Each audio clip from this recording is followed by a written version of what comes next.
Seigneur, je voulais apporter un éclaircissement très pertinent. Il y a une doctrine qui sillonne actuellement dans l'Afrique, parmi les Africains, moi je suis africain d'origine, concernant que les Juifs étaient des Noirs. D'autres sont allés même plus loin pour dire que Jésus-Christ était noir. D'autres sont allés même plus profond pour dire que tous les prophètes de l'Ancien Testament étaient des Noirs. Je voulais un peu clarifier ce problème.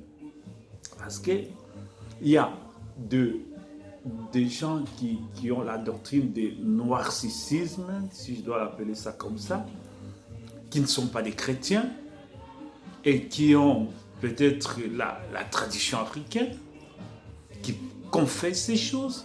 Mais ce qui est plus curieux, c'est qu'il y a des chrétiens aussi qui soutiennent ces doctrines. Ce qui est encore plus curieux, plus pertinent, c'est encore des frères qui sont dans ces messages. Il y a des pasteurs dans ces messages qui, par la Bible et par certaines citations, essaient aussi d'approfondir cette doctrine.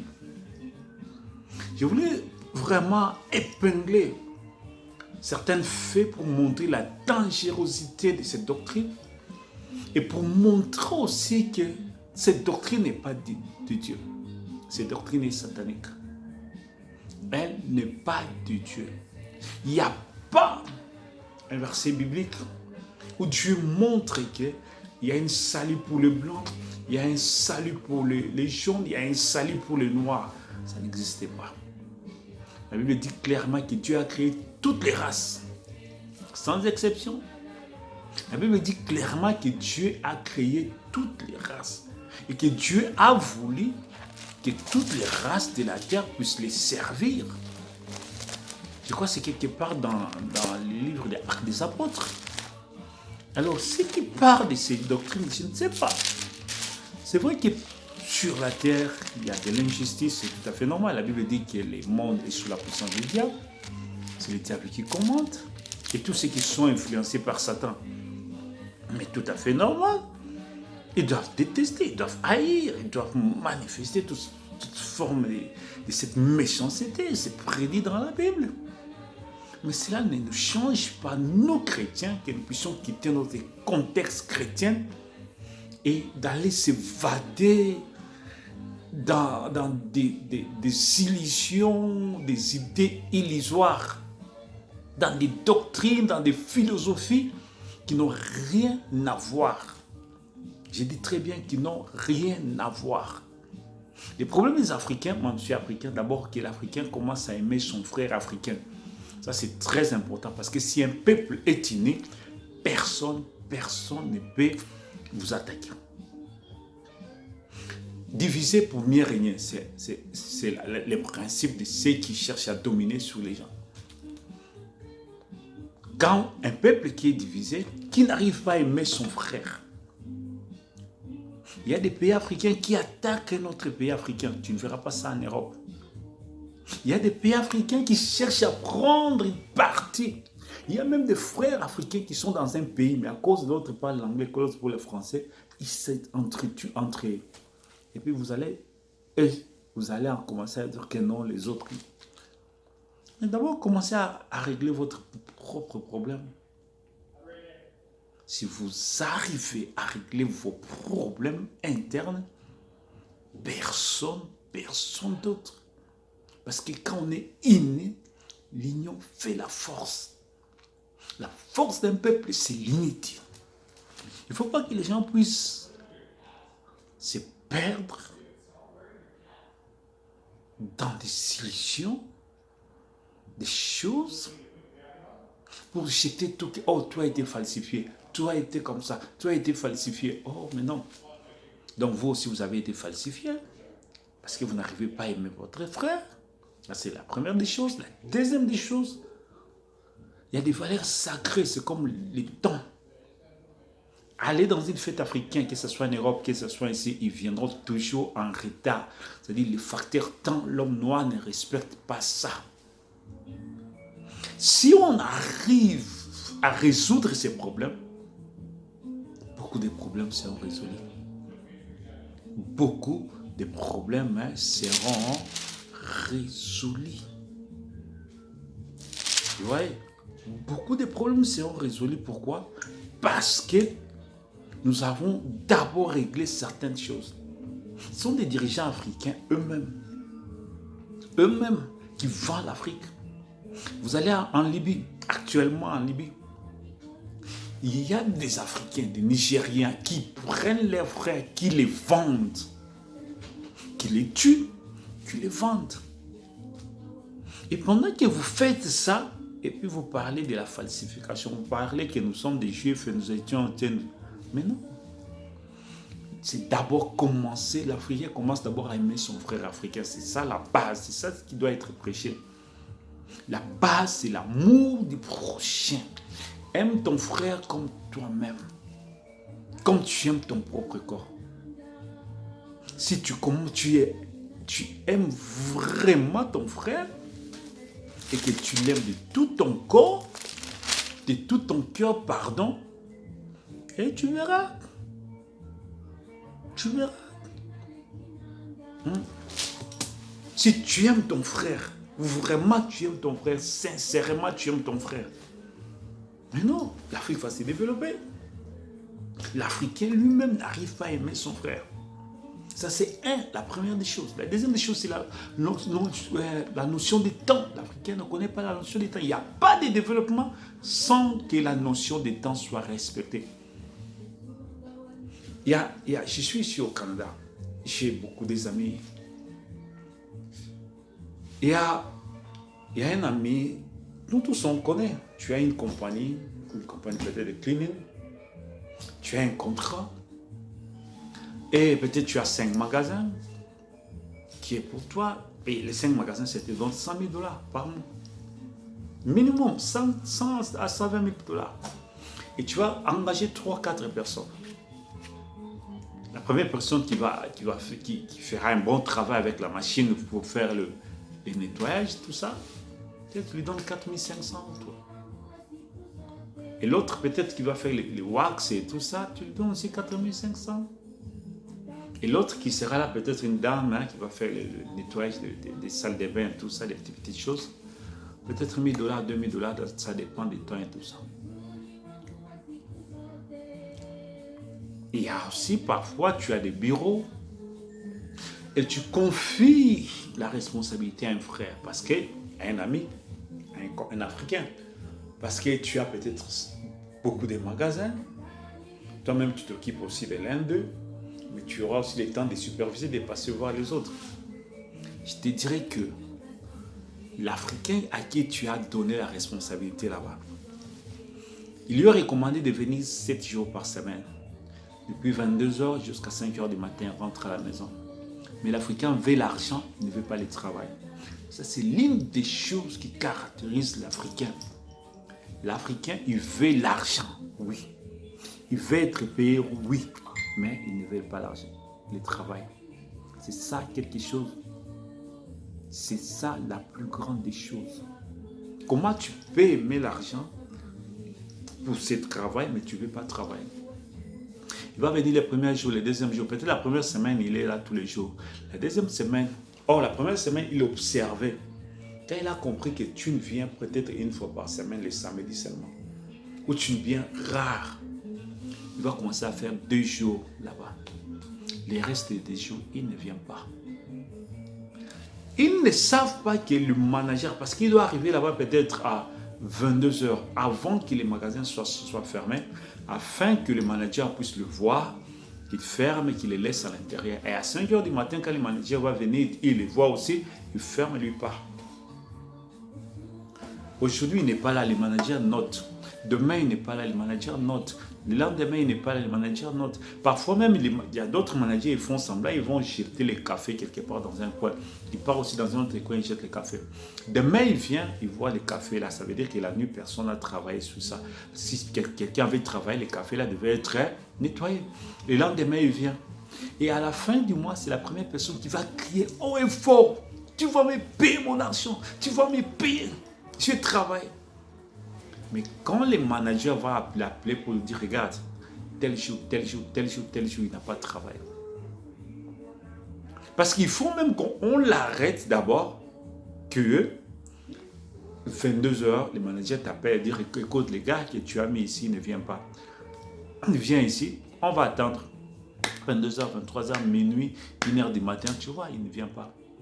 Toi-même, tu travailles cette nuit-là, et le matin, tu l'appelles, peut-être vers 10 heures, tu dis, oh, comment a été le travail la nuit? Oh non, j'ai bien travaillé, en tout cas, c'était très bien. Il a dit, c'est vrai, oui. Tu as été là-bas, oui.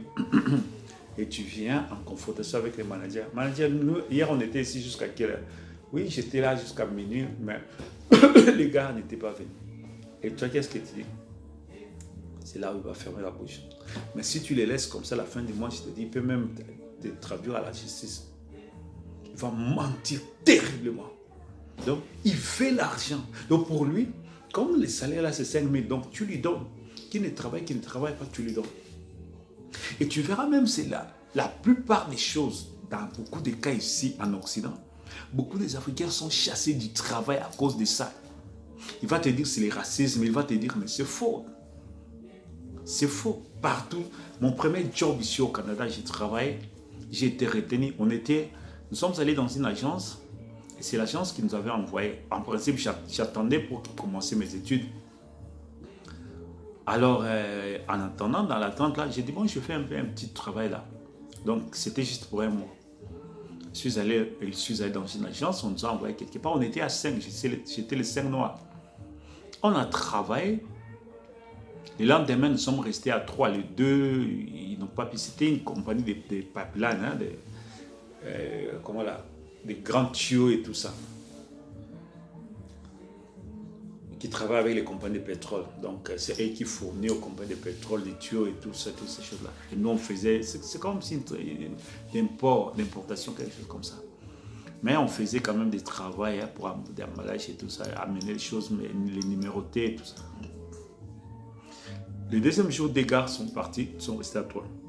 Le troisième jour, les 2 aussi sont partis, je suis resté seul. Je crois qu'un est parti, on est resté à 2. Le 4e, je suis resté seul.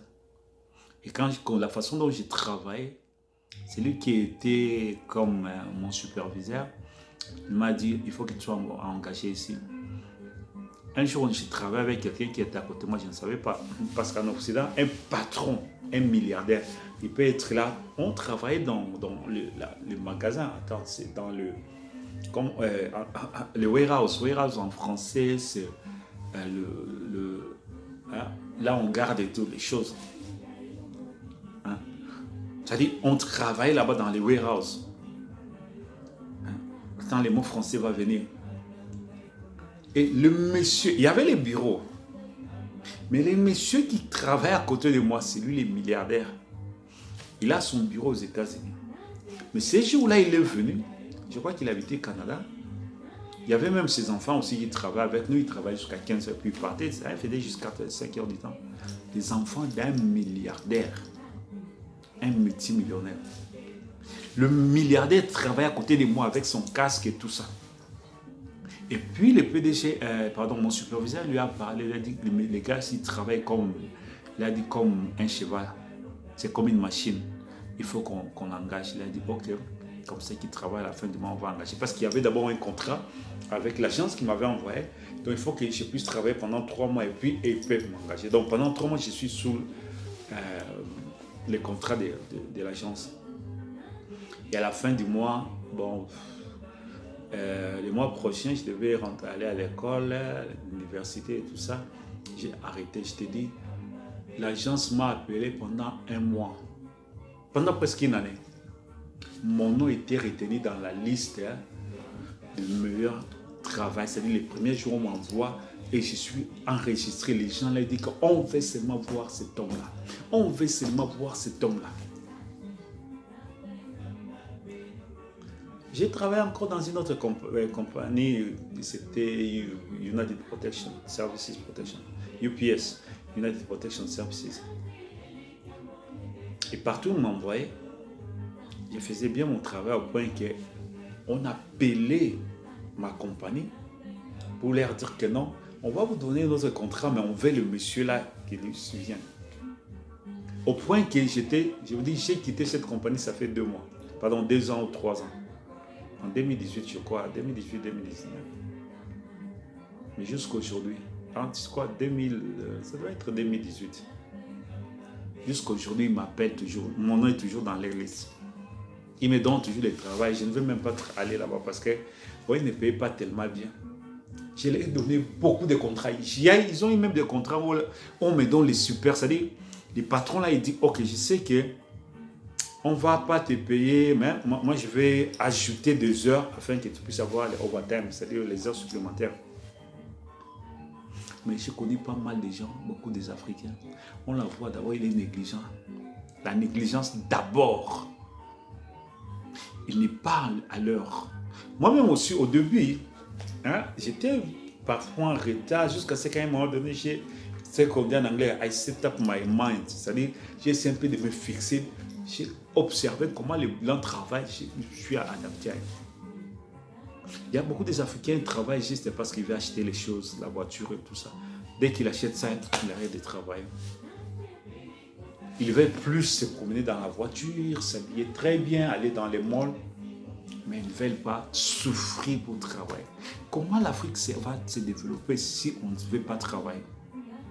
J'étais dans un pays africain. À 14h, tout le monde, les gens de la fonction publique, tout le monde est dehors. Ils sont dans des bars en train de boire. Le travail devait s'arrêter à 17h. Ils viennent au bureau à 8h, 9h. Ils commencent à 9h, à 15h, ils terminent donc 6h du temps. Mais comment le pays va se développer? Comment l'Afrique va se développer? C'est-à-dire, il y a des choses qu'on doit fixer d'abord, qu'on doit redresser. Fixer, c'est beaucoup plus en anglais. Qu'on doit redresser. Alors, je vais revenir d'abord avec ces contextes que les gens... Moi, je trouve ça, c'est comme un échappatoire. Que les Juifs étaient des Noirs. Oui, c'est vrai qu'il est prouvé scientifiquement que la race noire est la race originale. Parce que dans la race noire, il y a la race blanche, la race jaune et toutes les races. Un noir peut enfanter un chinois. Un noir peut enfanter, ça s'est prouvé. Il y a eu dans les réseaux sociaux, il y a eu des familles qui ont enfanté des enfants noirs et chinois. Un noir en Angleterre, je crois il y a 5 ans passé, des familles noires, l'homme et la femme. Les enfants même ont passé les tests d'ADN, on les a testés, ils ont enfanté des enfants blancs. Mais les blancs ne peuvent pas enfanter un noir. C'est vrai, c'est prouvé scientifiquement qu'Adam et Ève étaient des noirs. Nous pouvons même conclure que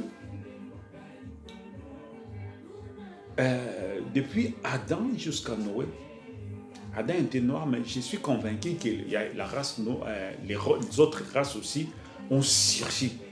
Parce que depuis Adam jusqu'à Noé, le monde a atteint des milliards, comme aujourd'hui, peut-être 10 milliards, 50 milliards avant les délices. Et le monde aussi avait atteint la civilisation, la plus haute civilisation, c'est-à-dire la perfection de la civilisation. Et ce monde-là a été détruit. Je suis convaincu qu'Adam était noir. Mais il n'y a pas de salut par rapport à la peau. Il n'y a pas de salut par rapport à la peau. Et puis toute la civilisation depuis Adam jusqu'à Noé a été détruite. Dieu a gardé que Noé et sa famille. Donc nous sommes dans un nouveau monde et que notre parent à tous, c'est Noé. Nous sommes sortis des 3 fils de Noé, Japheth, Sem, Cham, ou d'autres appellent Cam. Et les 3 fils de Noé, ce sont eux qui se sont répandus sur la face de la terre, qui se sont multipliés. C'est par eux que toutes les races sont sorties. Je ne sais pas quelle race Noé avait. Mais de ces 3 fils-là, il y a Cham qui était venu en Afrique. On appelait même l'Afrique la terre des Cham.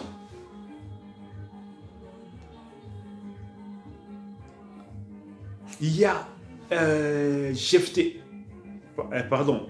Sem qui était allé en Asie. C'est là où les Arabes sont sortis. Et les Juifs. Parce que les Arabes et les Juifs sont sortis d'un même père. Les Juifs et les Arabes, ils sont sortis d'un même père. C'est pas possible que les Juifs soient noirs, non. Parce qu'ils sont tous fils d'Abraham. Tu vois, je sais qu'Agar était noir, parce qu'Agar était égyptien, l'Égypte antique était noir. C'est prouvé même dans la Bible. La Bible dit clairement que les Égyptiens étaient des noirs. Quand tu lis la Bible, l'Afrique était appelée le continent des Noirs. Nous savons que les Arabes qui sont là au nord de l'Afrique, ils sont venus de l'Arabie Saoudite, des pays arabes. Toute l'Afrique était colorée noire. Ça, c'est vrai, c'est prouvé même dans la Bible. Mais pour dire que même les Juifs étaient des Noirs, là, c'est faux. Là, c'est absolument faux. Là, c'est absolument faux. Je ne dirais pas aussi que les Juifs sont des Blancs. Non. Les Juifs ont une peau intermédiaire, brune. Si tu regardes les vrais Juifs, tu vas voir qu'ils ne sont pas totalement blancs. Parce qu'il y a beaucoup de choses que les gens ne savent pas. Ça fait combien depuis Noé jusqu'à aujourd'hui? 4000 ans. Pendant 4000 ans, il y a eu évolution de beaucoup de choses. Et puis les Juifs, quand ils se sont dispersés, ils sont allés dans différentes nations. Il y a d'autres qui se sont mariés avec des Arabes. Il y a d'autres qui sont allés en Europe, qui sont mariés. Voilà pourquoi il y a les Juifs blancs. Il y a les Juifs qui sont de tendance arabe. Il y a des Juifs. Salomon était marié, avait fait un enfant à la reine de Séba. La reine de Séba était noire. Mais nous avons la progéniture de cet enfant-là qui s'appelait Falashwa. La progéniture, c'est-à-dire la postérité de cet enfant-là. Tous ne sont pas noirs, non. Il y a des métis là-dedans. Pourquoi? Parce qu'ils sont issus de l'union d'un papa qui était brun et d'une maman noire. Parmi eux, ce sont des Somaliens.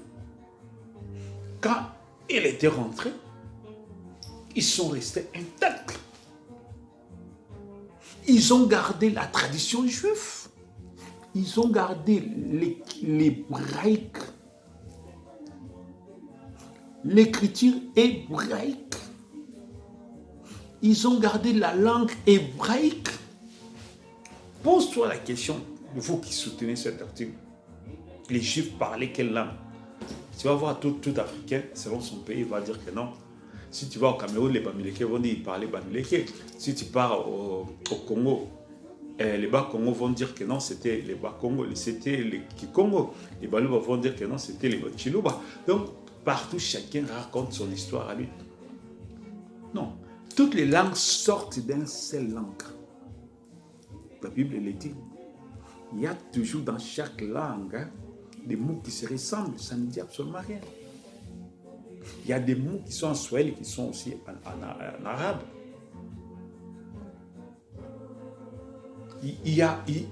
C'est comme l'anglais. Beaucoup de mots anglais viennent du français. L'anglais vient du français. Tous les mots, 90% des mots anglais sont venus du français. Télévision. Radar. Il y a seulement l'accent, la prononciation qui change. Quand tu pars chez les British, la façon dont ils prononcent, quand tu viens au Canada, chez les Américains, et quand tu viens aussi les Noirs américains, la façon aussi qu'ils prononcent. Donc, voilà, il y a toujours, quand un peuple se déplace, il se déplace avec la langue, il change. Et cette continuité de changement-là, ça évolue. C'est comme au Congo, il y a les lingala qui est parlé à l'Équateur, n'est pas la même lingala qui est parlée à Kinshasa, qui est parlé à Brazzaville, tu vois. Il y a toujours ce genre de choses-là. J'ai suivi pas mal de gens qui... Donc, chacun, dans son coin, il dit, il va citer un nom qui se ressemble au hébreu, et puis il va dire que non, tu vois cette ressemblance, c'est pas ça. L'histoire des Hébreux, ils ont Abraham, Isaac, Jacob. Jacob a mené les 70 en Égypte. Si c'était des Noirs, ils ont vécu 400 ans en Égypte, ils devaient s'intégrer. Les Égyptiens étaient des Noirs. Si les Juifs là aussi étaient des Noirs, ils allaient juste s'intégrer. Ils allaient se fusionner entre les Noirs qui ont vécu 400 ans. Mais il n'y a pas plus de différence. Les pharaons étaient des Noirs, les Égyptiens étaient des Noirs. Et si ces Juifs-là étaient réellement des Noirs, comme vous le dites, mais ils allaient le rester. Et ils n'allaient pas sortir. Parce que c'était l'Afrique qui était le continent des Noirs. Ils allaient rester. Ils n'allaient pas sortir. Ils allaient aussi se fusionner avec les Égyptiens. On n'allait pas voir la différence. Parce que et tous, ils connaissaient la langue égyptienne. 400 ans. Parce que le peuple qui est sorti, ils sont nés en Afrique. Leurs pères nés en Afrique. Les grands-pères nés en Afrique. Donc, combien de générations? 400 ans. Combien de générations? Ils sont nés en Afrique, grandis en Afrique, en Égypte. Ils travaillent en Égypte. Dans la culture égyptienne, ils adoraient même les dieux égyptiens. Donc, mais qu'est-ce qui a fait que le peuple juif est resté dans un coin à Golan? Hein? Je crois que ce n'est pas Golan. Là où on l'avait placé. Et il n'y a pas eu fusion de ces peuples parce qu'ils n'étaient pas noirs comme les autres. Ils étaient différents des autres. S'ils étaient noirs, ils allaient se fusionner. Voilà la première erreur de cette fausse doctrine. Ils sont sortis. Les peuples des Juifs israéliens, ils sont sortis de l'Égypte. Ils sont allés jusqu'à Canaan. Arrivé à Canaan, jusqu'à ce que Dieu a commencé à susciter les rois. La Bible nous décrit clairement la couleur de la peau de David. Si peut-être la Bible n'a rien dit sur la couleur des autres, mais la Bible nous décrit clairement la couleur de la peau de David. Dans 1 Samuel chapitre 16, verset 10, Ésaïe fit passer ses 7 fils devant Samuel. Samuel dit à Ésaïe, l'Éternel n'a choisi aucun d'eux. Puis Samuel dit à Ésaïe, sont ceux-là tous tes fils? Répondit, reste encore le plus jeune, mais fais paître les brebis. Alors Samuel dit à Ésaïe, envoie les chercher, car nous ne placerons pas avant qu'il ne soit. Nous ne nous placerons pas avant qu'il ne soit venu. Ésaïe l'envoya chercher, or il était blond, avec des beaux yeux. Il était blond. Quand tu parles, blond ne veut pas dire noir. Blond, c'est brun. C'est les teints. Et les teints ici, si tu pars en Israël, tu vas voir 80% des Juifs, ils ont ces teints-là. Ils ne sont pas blancs, ils ne sont pas noirs. Ils sont blonds, bruns. Et Samuel dit, allez les chercher car nous ne placerons pas avant. Et puis, il était blond avec de beaux yeux et une belle figure.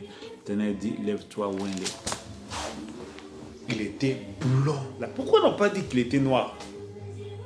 Pourquoi on n'a pas dit qu'il était noir? Moïse, il a fui l'Égypte après avoir tué l'enfant. L'Égyptien, parce que l'Égyptien qui maltraitait. Il est descendu, c'était en Afrique, il est descendu vers l'Éthiopie. Il s'est marié à une fille éthiopienne, Séphora. Quand il s'est marié à Séphora, ils ont eu 2 enfants, Gershom et l'autre.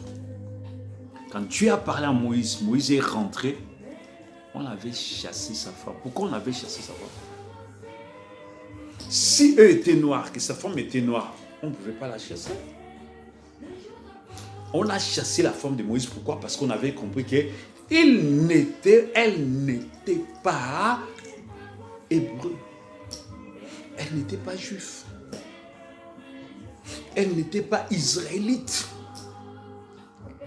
Voilà pourquoi on l'avait chassée. Parce que si elle se ressemblait, que tous les Noirs étaient des Juifs, comme on l'a dit, c'est-à-dire tous les Égyptiens étaient des Juifs, tous les Somaliens étaient des Juifs, toute l'Afrique était des Juifs, parce que c'est ça la doctrine qu'on veut croire, fait nous croire. On n'allait pas la chasser parce qu'ils se ressemblaient. On allait voir, oh, voici notre sœur. Personne ne m'allait poser la question. Mais parce qu'elle était différente. Elle était différente. On l'a chassée. Elle est repartie avec les enfants. Quand Moïse est sorti avec les enfants d'Israël, arrivé dans le désert, avant la montagne de Sion, là où Dieu a donné les 10 commandements, Jéthro, le père de Séphora, a pris Séphora et ses 2 enfants. Ils sont allés. Il a dit non. Quand il a vu sa fille rentrer, il a dit non, mais tu es déjà marié, tu ne peux pas rentrer ici. Tu es déjà marié. Tu vas suivre ton mari. Qu'est-ce qu'il a fait? Il a pris l'enfant. Ils sont partis. La fille et ses 2 enfants. Jéthro, le beau-père de Moïse. Je crois que nous tous on connaît l'histoire. Dans Exode chapitre 19, je crois 18. Visite de Jéthro, le beau-père de Moïse. Jéthro, sacrificateur des mendiants, beau-père de Moïse. Après tout ce que Dieu avait fait en faveur de Moïse et d'Israël, son peuple, il a appris que l'Éternel avait fait sortir d'Israël l'Égypte. Jéthro, beau-père de Moïse, prit Séphora, femme de Moïse, qui avait été renvoyée. Il prit aussi les 2 fils de Séphora. L'un se nommait Gershon et l'autre, Moïse avait dit, j'habite un pays étranger. Et l'autre se nommait Eliezer, qu'elle avait dit, le Dieu de mon père m'a secouru, il m'a délivré de l'épée de Pharaon. Veuillez me suivre. Veuillez me suivre dans la continuité de cette série d'enseignements. Je vais un peu clarifier la chose pour que les enfants de Dieu ne puissent pas entrer dans cet embrouillement. C'est le diable qui prend une autre forme pour nous dévier de nos objectifs. Que Dieu vous bénisse richement.